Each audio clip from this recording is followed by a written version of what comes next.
Sarah Martinez stood on the deck of the military transport ship, watching the endless blue waters of the Pacific Ocean. The salty wind whipped through her dark hair as she gripped the metal railing. She had been dreaming of this moment for months, finally, serving her country as a marine communications specialist.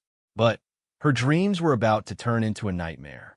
Behind her, she heard the familiar sound of heavy boots approaching.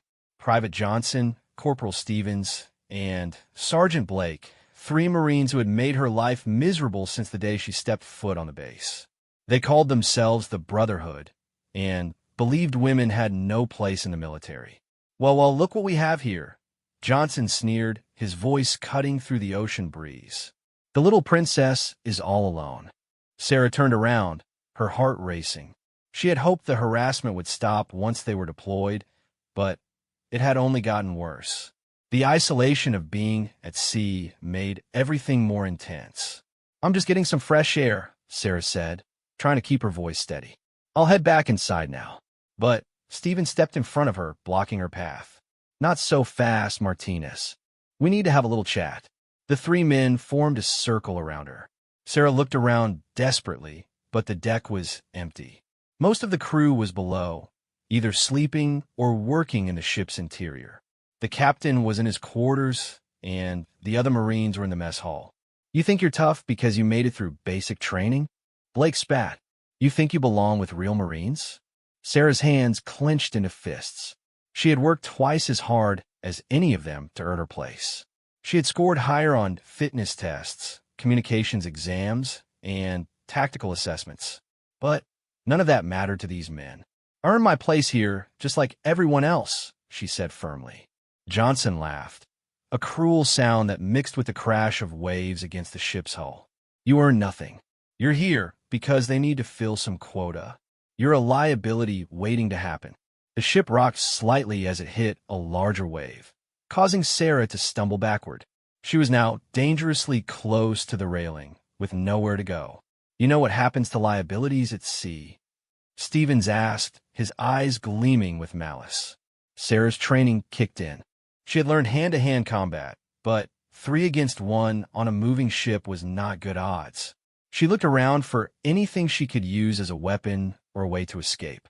"Sometimes accidents happen," Blake said, stepping closer. "Sometimes people just fall overboard. It's tragic, really." The threat was clear now. Sarah's mind raced as she calculated her options. She could scream, but would anyone hear her over the sound of the engines and waves? She could try to fight, but these men were bigger and stronger. She could run, but there was nowhere to go on a ship in the middle of the ocean. "You're insane," Sarah said, backing up until she felt the cold metal of the railing against her spine. "This is murder you're talking about." "Murder?"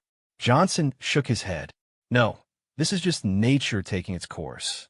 The ocean decides who's strong enough to survive." Without warning, Stevens lunged forward and grabbed Sarah's arms. She fought back, kicking and struggling, but Johnson and Blake quickly joined in. The 3 men overpowered her, lifting her up despite her desperate attempts to break free. "Please don't do this," Sarah gasped, genuine terror flooding through her. "I have a family. I have a little sister who looks up to me." But their faces showed no mercy. They had convinced themselves that what they were doing was justified, that they were protecting the integrity of their beloved Corps. "Maybe this will teach other women to stay where they belong."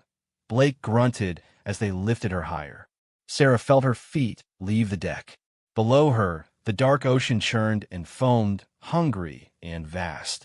The ship was moving at full speed, which meant the distance between her and safety was growing with every second.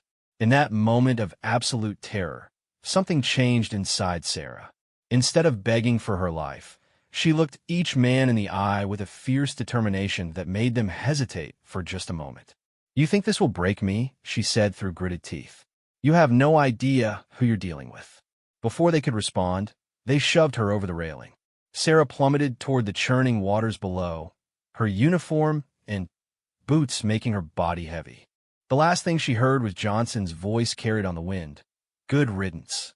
The icy water hit her like a physical blow, driving the air from her lungs and sending shock waves through her entire body. The salt burned her eyes and throat as she struggled to surface. Above her, the ship's lights grew smaller and smaller as it continued on its course, leaving her alone in the vast darkness of the Pacific. Sarah kicked frantically, fighting against the weight of her waterlogged uniform and combat boots. Her training had included basic water survival, but nothing had prepared her for this, alone in the open ocean, miles from any land, with no rescue coming. As she treaded water, watching the ship disappear into the night, Sarah made a promise to herself. If she survived this, she would make those men pay. If the ocean wanted to test her, she would show it the same determination that had gotten her through boot camp and into the Marines. But first, she had to survive. The water was cold, sapping her strength with every passing minute. She had to think smart and act fast if she wanted to see another sunrise. The first hour in the water nearly killed her. Sarah's body temperature dropped rapidly as the Pacific Ocean's cold embrace tried to claim another victim. Her muscles cramped, and every breath became a struggle against the waves that seemed determined to pull her under. But Sarah Martinez was not ordinary. Growing up in San Diego, she had spent countless hours in the ocean with her father, a former Navy diver who had taught her that the sea was both friend and enemy. Those childhood lessons now meant the difference between life and death. She remembered her father's words. The ocean respects those who respect it. Don't fight the water, work with it. Sarah forced herself to relax, floating on her back and conserving energy. The panic that had gripped her began to fade, replaced by the calculating mind that had made her excel in Marine training. Her waterlogged uniform was dragging her down. With numb fingers, she managed to untie her combat boots and let them sink into the depths. Her heavy jacket followed. Now wearing just her lighter undergarments, she could stay afloat with less effort. The moon was barely visible through thick clouds, casting an eerie glow on the endless water around her. Sarah had no idea how far she was from land, but she knew the ship had been traveling through international waters, far from any coast. As the second hour passed, something remarkable began to happen. Her body, pushed to its absolute limits, started adapting. The cold that had threatened to shut down her organs now felt manageable. Her breathing became more controlled, her movements more efficient. Sarah had always been different from other people, though she never understood why. In boot camp, she had recovered from intense training faster than anyone else. During long runs, she seemed to find energy reserves that others lacked. Her drill instructors had noticed, but attributed it to exceptional conditioning. Now, alone in the Pacific, those hidden abilities were fully awakening. The third hour brought visitors. A pod of dolphins approached through the dark water. Sarah had heard stories of dolphins helping drowning sailors, but she had never believed them. Yet here they were, circling her with what seemed like curiosity and concern. One dolphin, larger than the others, came close enough for Sarah to touch. Its smooth skin felt warm against her cold hand. The intelligent creature seemed to understand her situation and began swimming slowly alongside her, as if showing her which direction to go. Sarah decided to trust the dolphin's instincts. Following its lead, she began swimming with long, steady strokes. Hours passed, and the pod stayed with her, taking turns swimming beside her and clicking in what sounded like encouragement. As dawn approached, Sarah realized something incredible was happening to her body. She should have been dead from hypothermia hours ago. She should have drowned from exhaustion. Instead, she felt stronger than when she first hit the water. Her swimming became more powerful and graceful. Her lungs seemed to hold more air. Most remarkably, she found she could dive deep underwater and stay down for several minutes without distress. When she surfaced, her vision was clearer, her hearing more acute. The dolphins seemed excited by these changes, chattering and leaping around her as if celebrating. Sarah began to understand that they weren't just keeping her company. They were testing her, seeing if she was worthy of something greater. As the sun rose on her second day in the ocean, Sarah spotted something that made her heart race with hope, a small, uninhabited island rising from the water about 2 miles away. The dolphins had been leading her towards safety all along. But the swim to the island would test her newfound abilities to their limits. The currents were stronger here, and she could see dangerous rocks jutting from the water near the shore. One mistake would mean being dashed against the coral reef that surrounded the island. The lead dolphin came close again, and Sarah could swear she saw intelligence and encouragement in its dark eyes. It was as if the creature was saying, "You can do this. You're stronger than you know." Sarah took a deep breath and began the final swim toward the island. With each stroke, she felt her connection to the ocean growing stronger. The water no longer felt foreign and hostile. It felt like home. What she didn't know was that this island was no ordinary piece of land. For decades, it had been used as a secret training ground for an elite military unit that most people believed was just a legend. The dolphins that had guided her were part of an ancient partnership between these warriors and the sea itself.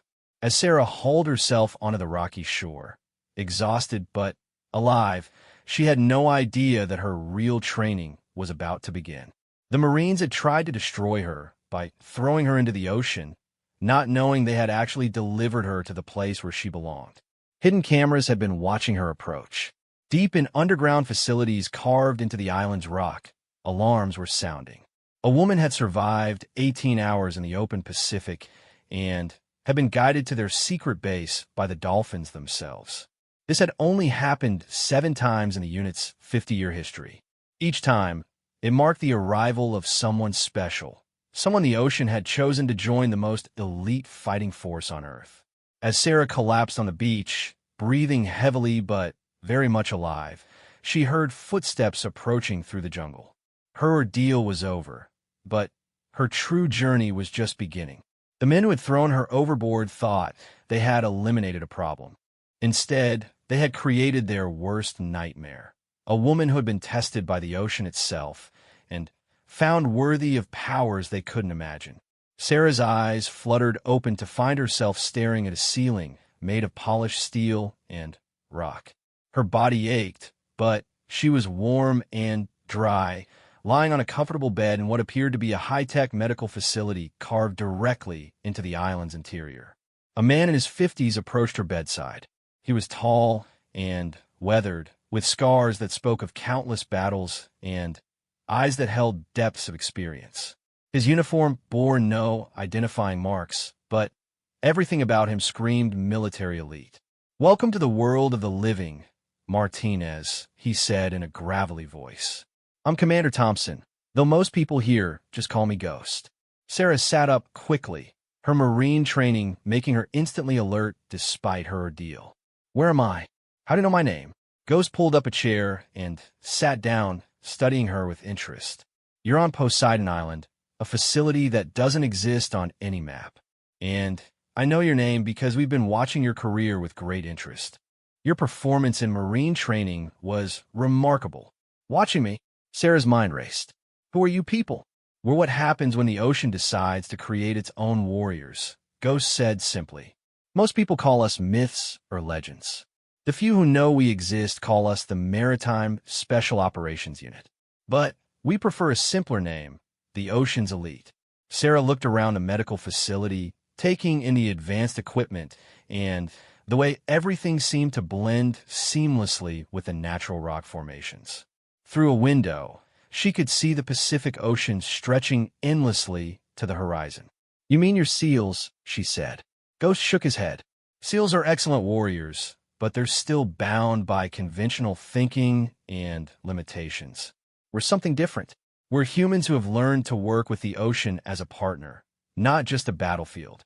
A woman entered the room, moving with the fluid grace of someone equally at home on land or in water. She appeared to be in her 30s, with short dark hair and eyes that seemed to shift color like the sea itself. "This is Captain Marina Torres," Ghost said.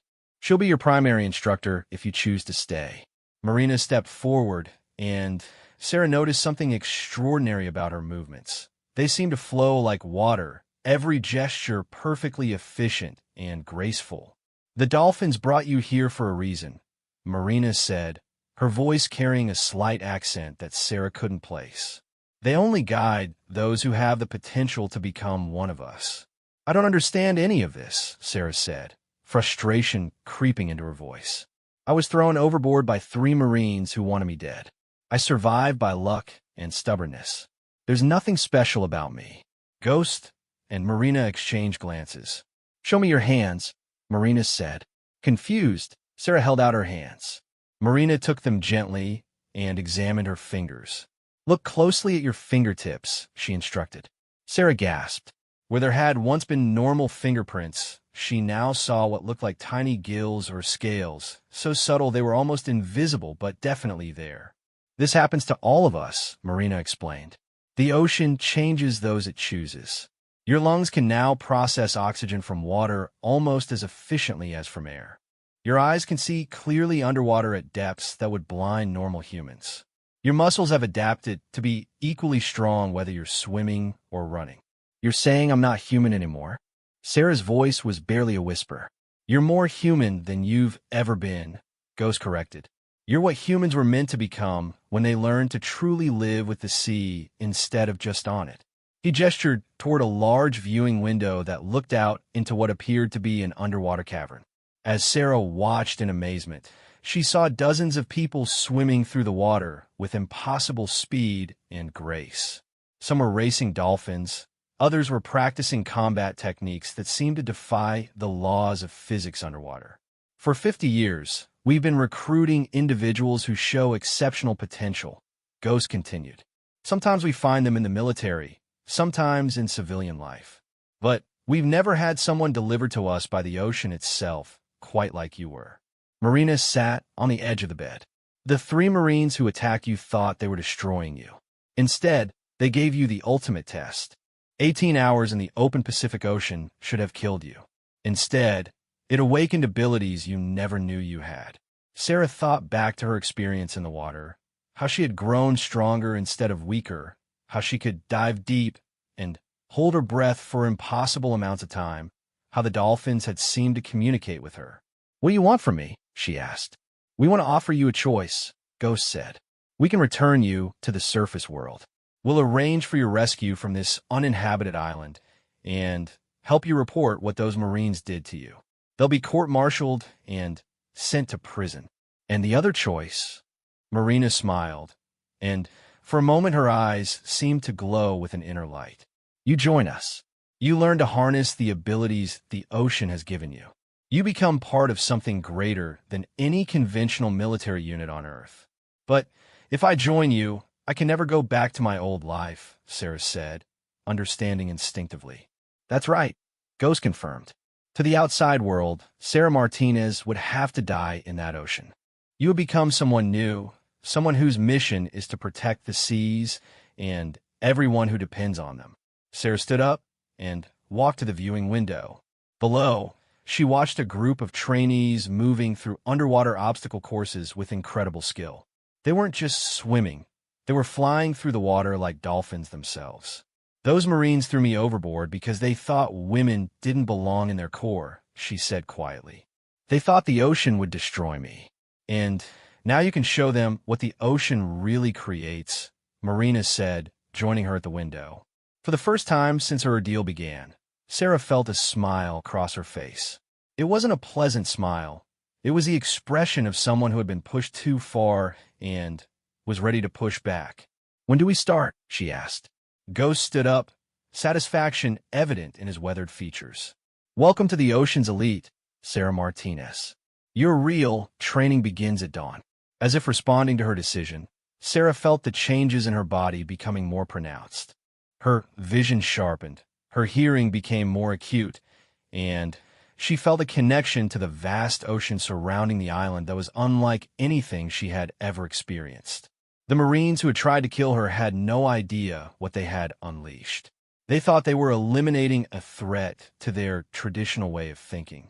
Instead, they had created something far more dangerous, a woman who had been chosen by the sea itself for a destiny beyond their imagination. The next 6 months transformed Sarah in ways she never thought possible. Each dawn brought new challenges that pushed her evolving abilities to their limits and beyond. Under Marina's guidance, she learned to breathe underwater for hours at a time, communicate with sea life through a form of bioelectric resonance, and move through water with speed that would make Olympic swimmers look like beginners. The training wasn't just physical. Ghost introduced her to advanced combat techniques that utilize the ocean environment as both weapon and shield. She learned to use water pressure as a striking force, to become nearly invisible underwater by matching her movements to ocean currents, and to navigate by following magnetic fields that most humans couldn't even sense. But, perhaps most importantly, she learned the true history of the ocean's elite. We started during World War II. Ghost explained one evening as they sat on a cliff overlooking the Pacific. A group of Navy divers discovered something extraordinary while conducting underwater reconnaissance near enemy harbors. He pointed to a pod of dolphins playing in the waves below. They found that certain individuals, when pushed to their absolute limits in the ocean, would undergo a transformation. Their DNA would actually rewrite itself, adapting to marine life in ways that should have been impossible. Sarah watched the dolphins, remembering how they had guided her to safety. The government knew about this. A small group within the military establishment knew. They created this facility to study and train individuals who showed the potential for transformation. Over the decades, we've operated in complete secrecy, handling threats that conventional forces couldn't even detect. Marina joined them, emerging silently from the water below. She had been conducting a night training exercise with a group of newer recruits. Her wet suit clung to her form, but she showed no signs of fatigue despite having spent 4 hours underwater in rough seas. "The threats are real," Marina said, settling beside them. "There are organizations that would use the ocean's resources to devastate coastal populations. Underwater weapons facilities hidden in deep ocean trenches.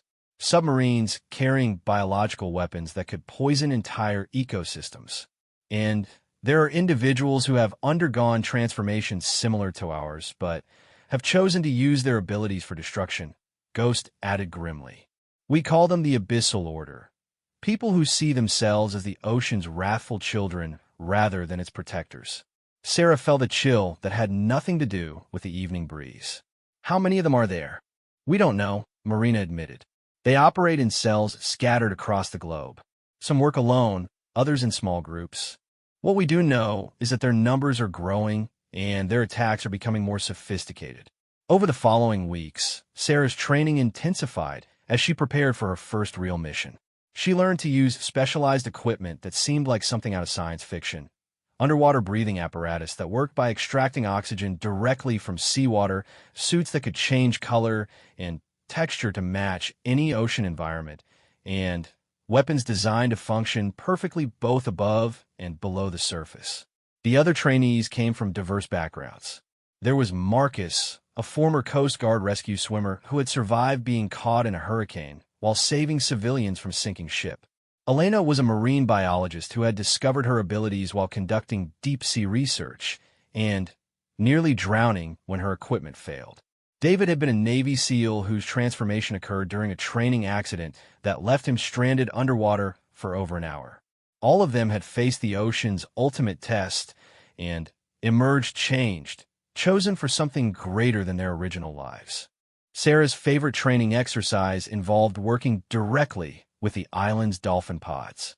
These weren't ordinary dolphins. They were descendants of animals that had been working with the ocean's elite for generations, bred for intelligence and ability to form deep partnerships with transformed humans.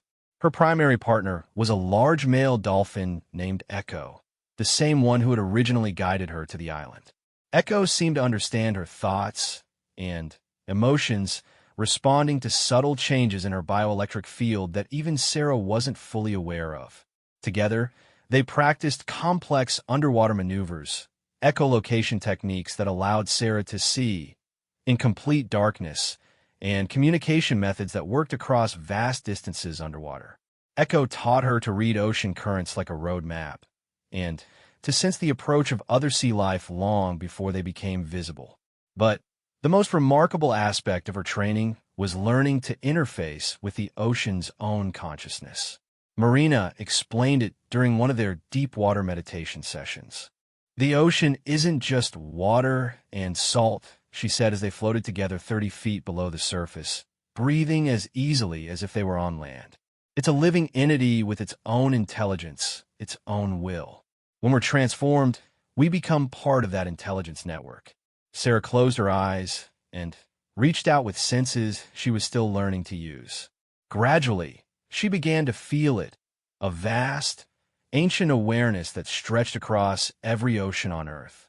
It was like touching the mind of a sleeping giant, one that had been watching over the planet for millions of years. Through this connection, she could sense disturbances in the ocean's balance. Illegal dumping of toxic waste, underwater mining operations that damaged delicate ecosystems, the movement of hostile submarines carrying weapons of mass destruction. This is how we know where we're needed, Marina continued. The ocean itself calls to us when something threatens the balance. As her 6th month of training neared its end, Ghost called Sarah to his office. The walls were lined with maps showing ocean depths and current patterns, along with photographs of ocean's elite operations spanning 5 decades. "You've progressed faster than any recruit we've ever trained," he said without preamble. "Marina thinks you're ready for active duty." Sarah felt a mixture of excitement and nervousness. "What kind of mission?" Ghost activated a holographic display that showed a 3-dimensional map of the Pacific Ocean. A red dot pulsed ominously near the California coast.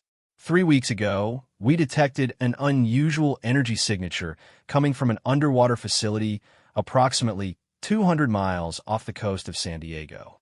Our reconnaissance shows it's being operated by a cell of the Abyssal Order. The display zoomed in to show a massive underwater complex built into an oceanic trench. Sarah could see submarine docking bays, research facilities, and what appeared to be weapons manufacturing areas. Intelligence suggests they're developing some kind of biological weapon designed to target coastal water supplies, Ghost continued. If they succeed, they could poison millions of people. Sarah stared at the display, her enhanced senses already plotting approach routes and tactical possibilities. "What's the mission objective?" "Infiltration and intelligence gathering. We need to know exactly what they're developing and how far along they are. This is a reconnaissance mission only, no direct confrontation unless absolutely necessary." "Who's my team?" Ghost smiled grimly. "You're going alone. This is a stealth operation, and you've demonstrated the most advanced underwater infiltration skills of any recruit we've trained. Marina will be your coordinator, maintaining communication from a support vessel on the surface." Sarah felt her pulse quicken. Her first real mission, and it was taking her back to the waters off San Diego, not far from where she had grown up, and where 3 Marines had tried to murder her 6 months ago. "There's one more thing," Ghost said, his expression growing serious. "Intelligence suggests that at least one of the facility's operators is someone who underwent the same transformation as you, but chose a different path. You may be facing an enemy with abilities equal to your own." As Sarah prepared for her mission over the next few days, she thought about how far she had come since that terrifying night when she was thrown overboard. The frightened marine communications specialist was gone, replaced by someone who could breathe underwater, communicate with dolphins, and move through the ocean like it was her natural element. The men who had tried to destroy her had no idea that they had actually delivered her to her true calling. Soon, she would return to the waters near her homeland, not as a victim, but as one of the ocean's chosen protectors. And somewhere in the back of her mind, she wondered if she might encounter those 3 Marines again. If she did, they would discover that the woman they had thrown to the sharks had instead become something far more dangerous than any predator the sea had ever produced. The Pacific Ocean welcomed Sarah back like an old friend as she slipped silently beneath its surface 200 miles off the California coast.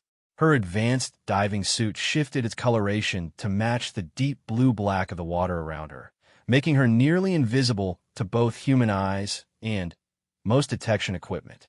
Echo swam alongside her, the dolphin's presence both comforting and tactically valuable. Their bond had grown so strong over the past months that they could communicate through bioelectric impulses, sharing thoughts and sensory information instantly. Through her communication device, Sarah heard Marina's voice from the support vessel far above. Thermal imaging shows the facility is operating at full capacity. We're detecting approximately 30 heat signatures, with most activity concentrated in the lower levels. Sarah acknowledged the information with a brief pulse of sound that only Echo could hear. Together, they descended toward the massive underwater complex that had been built into the walls of an oceanic trench. As they approached, Sarah marveled at the engineering feat before her. A sprawling installation that looked like an underwater city, complete with docking bays for submarines and research laboratories behind thick, transparent barriers. The facility was well guarded. Sarah counted at least a dozen patrol routes, with armed guards moving through the water using advanced propulsion devices. But what concerned her most were the three figures she spotted who moved through the water with the same fluid grace that marked her own kind, Abyssal Order operatives who had undergone the oceanic transformation. One of them in particular caught her attention. Even at a distance, there was something familiar about his movements, something that triggered a memory from her past life as a Marine. As he turned in her direction, Sarah's enhanced vision allowed her to see his face clearly despite the distance. Her blood ran cold. It was Sergeant Blake, one of the 3 Marines who had thrown her overboard 6 months ago. The revelation hit her like a physical blow. Blake hadn't just been a bigoted Marine harassing a female colleague. He had been an Abyssal Order operative, and her questions about his suspicious activities must have made her a threat that needed to be eliminated. Through her link with Echo, Sarah shared her shock and recognition. The Dolphin responded with a series of concerned clicks, sensing the emotional turmoil that threatened to compromise her mission focus. Sarah forced herself to remain calm and professional. She was no longer the frightened woman who had been thrown to the sharks. She was a trained operative with abilities that Blake couldn't even imagine she possessed. Moving with practiced stealth, Sarah and Echo approached the facility's main research section. The intelligence reports had been accurate. Through the transparent barriers, she could see laboratories where scientists in protective suits worked with what appeared to be genetically modified organisms designed to contaminate water supplies. But as she moved closer to get detailed recordings of their work, an alarm began to sound throughout the complex. Red lights flashed, and the patrol patterns immediately shifted to a more aggressive search formation. Sarah realized with growing dread that she had been detected despite her stealth technology. Someone with abilities similar to hers had sensed her presence in the water.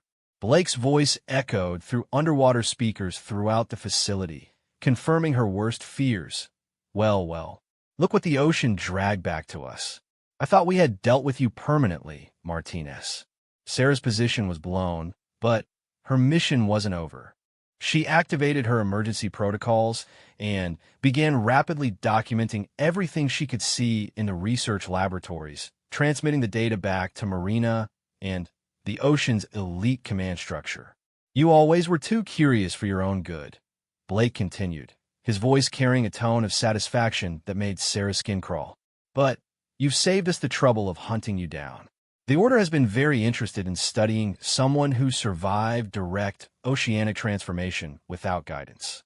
3 figures emerged from concealed positions around the facility, Blake and 2 other Abyssal operatives moving through the water with predatory grace. Sarah recognized their formation as a hunting pattern designed to trap and corner their target. But they had made one crucial error in their calculations. They thought they were facing the same woman they had tried to murder months ago. They had no idea that Sarah had been trained by the ocean's elite, that she had formed an unbreakable bond with one of the sea's most intelligent species, and that she had learned to channel the ocean's own power through her transformed physiology. Echo sensed the impending confrontation and moved into a flanking position. Sarah felt the Dolphin's tactical analysis merge with her own as they prepared for combat in the 3-dimensional battlefield of the deep ocean.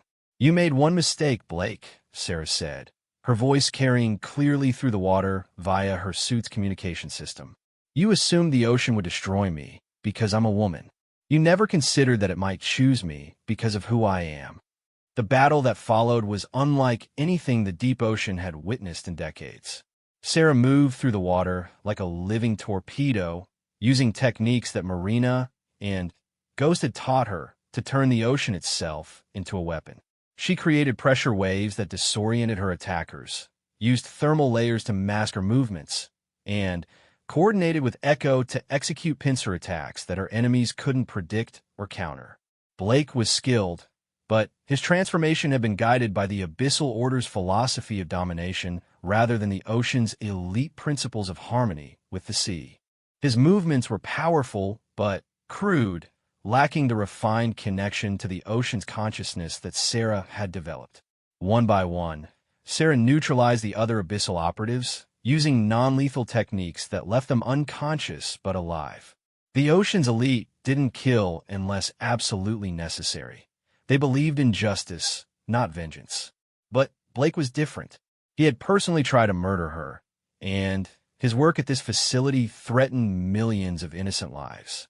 As they faced each other in the dark water near the facility's main laboratory, Sarah felt the weight of everything that had brought her to this moment.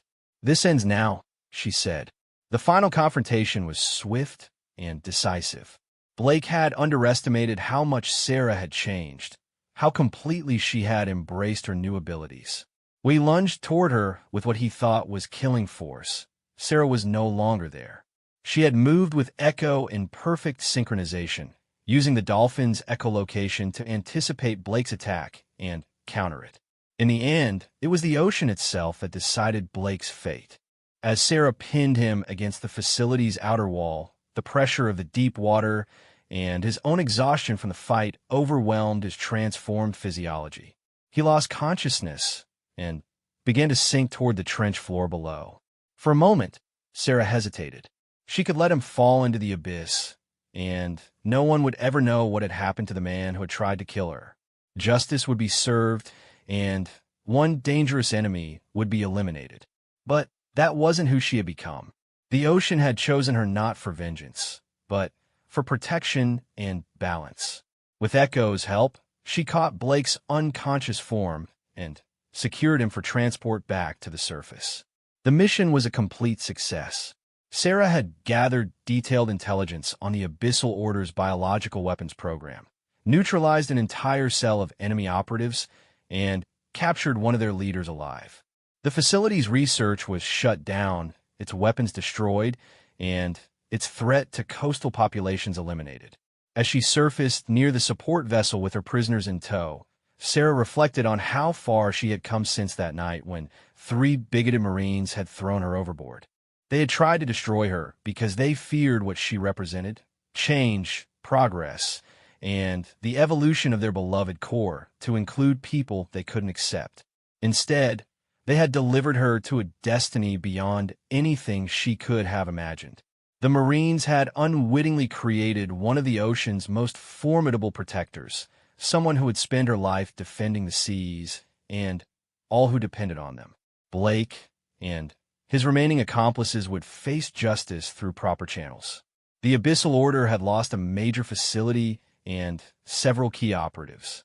And Sarah Martinez, the woman who had supposedly drowned in the Pacific Ocean 6 months ago, had proven that sometimes the sea's greatest gift is a second chance to become who you were always meant to be.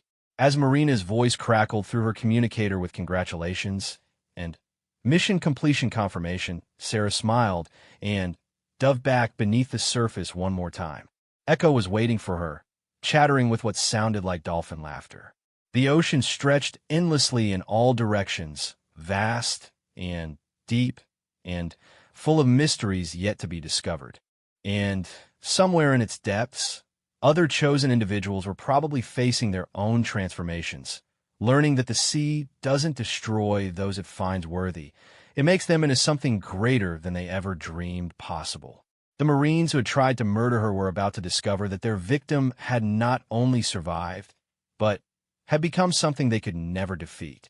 The ocean had created the perfect seal, and her name was Sarah Martinez.